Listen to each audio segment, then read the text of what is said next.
Settlement के बारे में, सेटलमेंट में अगर आपने सावधानी ना रखी तो आपको ये बर्बाद कर देंगे। सेटलमेंट करते समय क्या सावधानी रखनी है? करोड़ों आदमियों के साथ फेक सेटलमेंट हो रही है। फेक सेटलमेंट और जेन्युइन सेटलमेंट में क्या फर्क है? सबसे पहले तो एक बात समझ लें कि पैसे हो तो इनके पैसे दे दे, मरा है सांप अपने गले से निकाल ले। नहीं पैसे हैं तो राहु केतु ग्रह तो क्या करेगा? दुनिया का कोई ग्रह धरती पे आके आपका कुछ नहीं बिगाड़ सकता। अगर कोई सेटलमेंट लेटर इशू हो गया तो आपकी मर्जी है सेटलमेंट करें या ना करें। अगर कोई चवन्नी चाप आपको ये कह रहा है कि 30 तारीख तक सेटलमेंट करना मैंडेटरी है, नहीं तो ये हो जाएगा वो हो जाएगा, टोटल बकवास कर रहा है। सेटलमेंट का मतलब कॉम्प्रोमाइज, मतलब समझौता। समझौता कॉम्प्रोमाइज कब होता है? जब दोनों पार्टियां राजी होते हैं। मियां बीबी राजी तो क्या करेगा काजी, और जब मियां बीबी राजी नहीं है तो फिर काजी की भी जरूरत पड़ेगी, भाई तलाक करवाना पड़ेगा। तो इन चवन्नी छापों के बकावे में ना आए। सेटलमेंट करने से पहले एक बात समझ लें, सेटलमेंट करना भी अपनी फाइनेंशियल डेथ करना है, क्योंकि फ्यूचर में कोई भी बैंक या एनबीएफसी कंपनी आपको अनसिक्योर लोन नहीं देगी। हाँ, 2 साल के बाद आपको सिक्योर लोन मिल सकता है और फ्यूचर में फिर आप उसको टाइमली पे करते रहेंगे तो आपको अनसिक्योर लोन भी मिल सकता है। अगर आप सेटलमेंट कर लेंगे तो ये आपके सिविल में विलफुल डिफॉल्टर लिख के भेज देंगे, मतलब इस आदमी ने जानबूझ के हमारे सारे पैसे नहीं दिए। ये तो जेन्युइन अगर आपने सेटलमेंट करी तो। अगर फेक सेटलमेंट के चक्कर में फंस गए तो ये भिखारी अपनी कमीशन लेके निकल जाएंगे बीच में से, जिसको बैंकिंग की भाषा में इंसेंटिव कहते हैं। इन चवन्नी छापों की कोई सैलरी नहीं होती, इनकी भीख मंगोगी। जो एक कुत्ते पाल रखे हैं, जैसे गली में कुत्ते घूमते रहते हैं, लोग उनको रोटी गिर देते हैं तो उसी की पैरा करना शुरू कर देते हैं, उसी के घर के बाहर बैठना शुरू कर देते हैं। ऐसे ये भिखमंगे कुत्ते हैं जो चवन्नी छाप पाले हुए हैं, ये टुकड़ों पे लोगों के पड़ रहे हैं, इसीलिए लोगों को डराते और धमकाते हैं। अगर कोई चवन्नी छाप आपको कह रहा है कि मैं सेटलमेंट करवा दूं, उसके बहकावे में कभी ना आए। चवन्नी छाप के द्वारा कभी भी सेटलमेंट ना करें। अगर सेटलमेंट करनी भी है तो जब ये एक बार आपको ऑफर कर रहे हैं उसमें कभी भी आना करें। आप ये कहें भाई मेरे पास तो पैसे नहीं है, ना पैसे है ना मैं देंदा भाई, वो 420 लग जाएगी, ये लग जाएगी 406 लग जाएगी, 138 लग जाएगी, चेक बाउंस, अबे जौन सी लगती है लगा दे भिखारी, 302 लगा दे तो चल, मर्डर की धारा लगा दे चल, फांसी पे टंगवा दे, जब भिखारी भाग आंदा। ये कम से कम 5 बार सेटलमेंट लेटर इशू करेंगे, अलग अलग डिस्काउंट देंगे।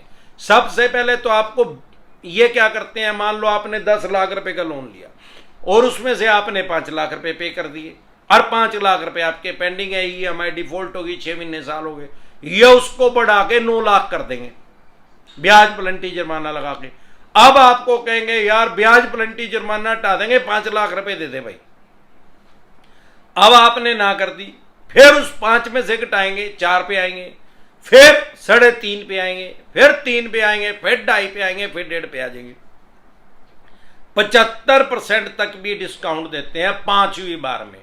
हर बार इग्नोर करें, कह दे भाई है नहीं, मैं तो अगर आपने 20 लाख रुपए देने हैं, कह दे भाई मैं तो 2 लाख रुपए दे सकूं, और वो भी 2-3 महीने का टाइम देगा जीब, वो मेरे को अपने यार प्यारे रिश्तेदारों से इकट्ठे करने पड़ेंगे, मेरे पास अभी तो है नहीं। वो कहेगा ये हो जाए, अरे जो मर्जी कर ले यार, बकवास न करे, चल यहां से। तो इन चवन्नी छापों को तो ये इलाज है। जब ये 5 बार बैंक या एनबीएफसी कंपनी सेटलमेंट के ऑप्शन में आए तो 5वीं बार में आ करे। 5वीं बार में लगभग आपको प्रिंसिपल का 75% डिस्काउंट मिल सकता है। जब आपको अपनी फाइनेंशियल डेथ भी करनी है तो कम से कम प्रॉफिट तो ले लें, डिस्काउंट तो 75% ले लें, नहीं तो दोनों तरफ से मारे जाओगे। और हमेशा सेटलमेंट के टाइम पे एक चीज हमेशा ध्यान रखें, एक तो इन चवन्नी छापों के बकाये में ना आए, ये फेक सेटलमेंट लेटर इशू कर देते हैं। आपको करना क्या है, एक तो सेटलमेंट की हार्ड कॉपी लेनी है, मेल पे आए व्हाट्सएप पे आए उसको ना माने, कह दे हार्ड कॉपी भेज, बाय डाक बाय पोस्ट भेज मेरे एड्रेस पे। जब वो आपके एड्रेस पे आ जाए तो आप उसी ब्रांच में उसको लेके जाएं जहां से आपने लोन लिया, और उस ब्रांच हेड को वो सेटलमेंट लेटर दिखाएं कि जेन्युइन है क्या फेक है। वो तो बोलेगा ही जेन्युइन है, क्योंकि वो तो नौकर है वहां का। अगर वो कह रहा है जेन्युइन है तो कह दो सर इसके ऊपर साइन कर दो और अपने ब्रांच की स्टैंप लगा दो। अगर वो ये बोले कि इस पे स्टैंप की जरूरत ही नहीं है, साइन की जरूरत ही नहीं है, क्या दे, फिर मेरे को भी जरूरत नहीं है पैसे देने की, चाहे वो 75% भी डिस्काउंट आपको दे रहे हैं। क्योंकि अगर वो फेक होगा और 75% आपको डिस्काउंट दे दिया, 10 लाख में आपसे 2.5 लाख रुपए ले लिए, तो वो 25% पैसा जो आपने पे किया वो भी गया। बाद में आपको बोला जाएगा भाई सेटलमेंट तो ही नहीं, आप कहोगे जी सेटलमेंट लेटर है, अरे तो फेक है भाई साहब, आपने ही तैयार किया है, वो आपको ही बोलेंगे कि आपने तैयार किया, फिर दोबारा से 7.5 लाख रुपए मांगने शुरू कर देंगे और कोई दूसरा चवन्नी छाप आपके पीछे बना देंगे। जब भी सेटलमेंट करनी है, हार्ड कॉपी लेनी है, उसी ब्रांच में जाना है, उस ब्रांच की स्टैंप लगानी है और उसके साइन करवाने हैं। अगर जेन्युइन होगा तो उनको कोई प्रॉब्लम नहीं है उसको ऊपर साइन करने में और स्टैंप लगाने में। जब ये सारा काम हो जाए उसके बाद भी पूरा ध्यान रखना है, कभी भी कैश पैसे नहीं लेने, ऑनलाइन आरटीजीएस, नेफ्ट या चेक से पेमेंट करनी है, ऐसे नहीं करनी। इन सब चीजों का अगर आप ध्यान रखेंगे तो आपकी सेटलमेंट इजी हो जाएगी। अगर आप मुझे फेसबुक पे देख रहे हैं तो हमारा एक चैनल है यूट्यूब पे डिसेंट एडवाइस के नाम से, जो भी आपको दिक्कत परेशानी समस्या आ रही है, यूट्यूब के सर्च के ऑप्शन में जाके प्रॉब्लम लिखे, आगे डिसेंट एडवाइस लिखे, तुरंत प्रभाव से आपकी समस्या का समाधान हो जाएगा। साथियों, अगर आपको कोई भी कानूनी समस्या आ रही है, कोई भी लीगल प्रॉब्लम आ रही है, आपको एडवोकेट चाहिए, तो अमरदीप कादियान आपको एडवोकेट प्रोवाइड करवा देगा।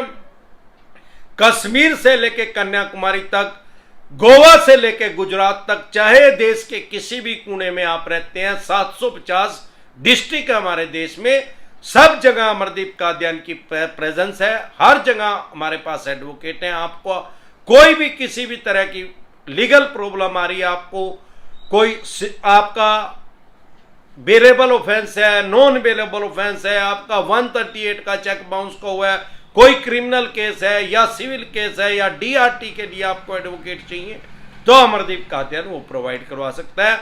आपकी स्क्रीन पे कमेंट बॉक्स के अंदर एक नंबर आया हुआ है 9306347314, इस नंबर को सेव करके व्हाट्सएप मैसेज करें, तुरंत प्रभाव से रिप्लाई आएगा कि कैसे आप एडवोकेट हमारे से ले सकते हैं।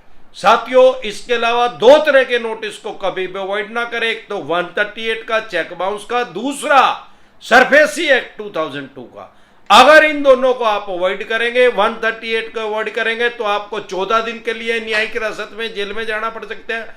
सरफेसी एक्ट 2002 के अकॉर्डिंग 13(2) का 13(4) का नोटिस भेज रहे हैं, उसको अवॉइड करेंगे तो आप अपनी प्रॉपर्टी, मकान, दुकान, जमीन जायदाद, फैक्ट्री, कारखाना, स्कूल, कॉलेज, बंगला, कोठी या शोरूम, जो भी आपने मॉर्गेज करके, गिरवी रख के, रैन रख के इनसे पैसा लिया है, सीसी लिमिट लिया है, लैप लिया, लोन अगेंस्ट प्रॉपर्टी लिया या आपने होम लोन लिया, उसकी ऑक्शन कर देंगे, बोली कर देंगे, स्क्रैप के रेट में, कबाड़ी के रेट में उसको बेच देंगे।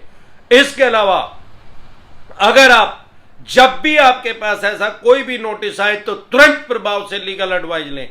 अगर आप हमारे साथ टेलीफोनिकली जुड़ना चाहते हैं, पर्सनल मीटिंग करना चाहते हैं या एडवोकेट आप चाहते हैं सारे देश के किसी भी कोने में, तो आपकी स्क्रीन पे कमेंट बॉक्स के अंदर एक नंबर आया हुआ, उस पर आप व्हाट्सएप मैसेज करें, तुरंत प्रभाव से लीगल एडवाइस आपको मिल जाएगी। पता लग जाएगा आपको क्या क्या प्रोसेस है हमारे साथ टेलीफोनिकली जुड़ने का, पर्सनल मीटिंग करने का या एडवोकेट लेने का।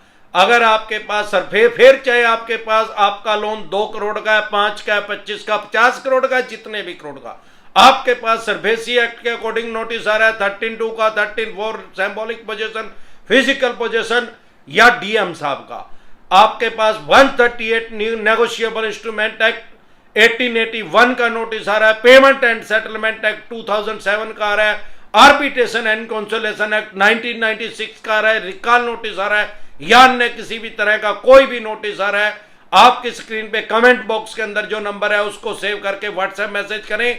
इस नंबर पे डायरेक्ट कॉल करेंगे कोई रिप्लाई नहीं आएगा, व्हाट्सएप कॉल करेंगे कोई रिप्लाई नहीं आएगा, व्हाट्सएप मैसेज करेंगे तो तुरंत प्रभाव से रिप्लाई आएगा। कैसे आप हमारे साथ टेलीफोनिकली जुड़ सकते हैं, पर्सनल मीटिंग कर सकते हैं या हमारे से एडवोकेट आप ले सकते हैं कानूनी, अगर आपको कोई भी सहायता चाहिए देश के किसी भी कोने में। ईश्वर और ससुराल वालों को हमेशा याद रखें। एक बार जोर से मिलकर नारा लगाएंगे, जय ससुराल वालों की।